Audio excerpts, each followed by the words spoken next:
Алхлын байлдааны ялалтын 85 жилийн ойд зориулаад тухайн үеийн түүхийг эргэн сануулгах сурвалжлагуудыг бид бэлтэн үзэгчтэй хамт хүргэж байгаа.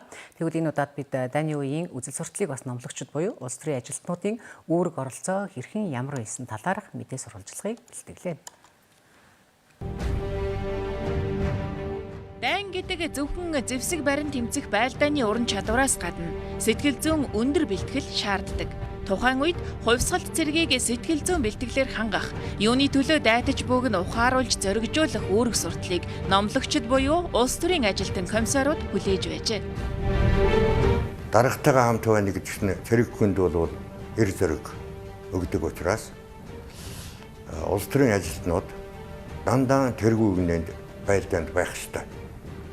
Тэрийг удирдах байсан хүн бол комиссар, нам эвлэлийн байгууллага, охуулагч, нам эвлэлийн товчооны гишүүд заавал тэргүй гинэнд зэрэгтэй хамт байдаг.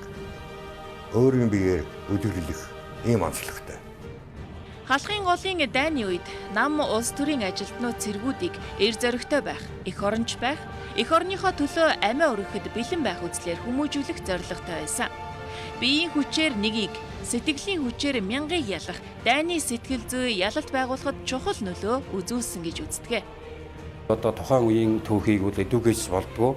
За өнөөдрийн ойлголтоор нам улс төрийн ажилтан комиссаруудыг зарим талаар бол бас очир дутагтай ойлгодог тал бий.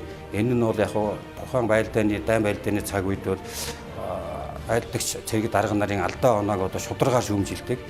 Тэр нөхцөл байдалд зарим хүмүүсийн уур бухимдалд ургуулсан хүрэгдэг тал байсныг бол үгүйсэх арга байхгүй. Тэгсэн хэвчээ ч энэ бол комиссаруудын алхын голын дайнд оруулсан тэр улс төрийн том ажил үргийг бол үн цэнийг бууруулах учиргүй юм аа гэж үздэг. Суртлыг номлогч буюу нам улс төрийн албан тушаалтнуудыг дайнд манлайлан оролцуулахын тулд комиссар цолыг 8 зэрэг дэвтэйгээр бий болгож байжээ. Дайнд оройлон оролцсон олон комиссарын нэр түүхэнд үлдсэн байдаг. Алхын голын дайны шийдвэрлэх мөчид цэргийн доторх нам улс төрийн ажлыг удирдан зохион байгуулах хамгийн дээд эрх мэдэл бүхий байгууллага бол цэргийн улс төрийн газар байсан. За улс төрийн газрын дараагаар бол Монгол улсын Баатар Орондоо генерал Жамингийн лавгсран ажиллаж байсан. За мөн улс төрийн ажилтнууднаас дундаас Монгол улсын Баатар 8 дугаар мөрт 6 дугаар мөрт дивизийн их хүний батальон улс төрийн удирдагч Гэлэг Баатар Монгол улсын Баатар цолоор алхын голын дайны тэр он жилээр шагнагдж улс төрийн ажилтнуудын бас алдар гавьяаг олон түмэнд цэрэг дайчдад алдаршуулахад бас их томоохон үүрэг гүйцэтгсэн бахархалтай түүх байдаг. Алхын голын дайны үед ажиллажсэн нам улс төрийн ажилтнууд бэлжээ гэж байна. Жүгдэр намжил гэж байна. Алдартай. Жөөхөн номонд өрсөн байдгийг Дандарбаатарын комиссар бэлжээ гэж гадын дөлшиг. Тэрний сүүл ямар үг гэлэхгүй. Тийм л сайхан эр зоригтой дайштан араасаа дагуулгаад босгох чадвартай. Тийм л галын дөлшиг л ажилт улс төрийн ажилтнууд явсан. Халахын голын дайнд 8500 орчим монгол цэрэг оролцсон тоо байдаг.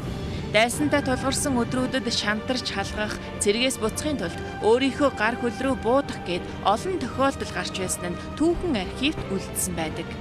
Дайны талбарт цэргүүдийн үзэл суртал, сэтгэл зүйг нь өргөж ялалтанд хүргэсэн улс төрийн ажилтнуудын тухай дурдахгүй өнгөрч болохгүй юм аа.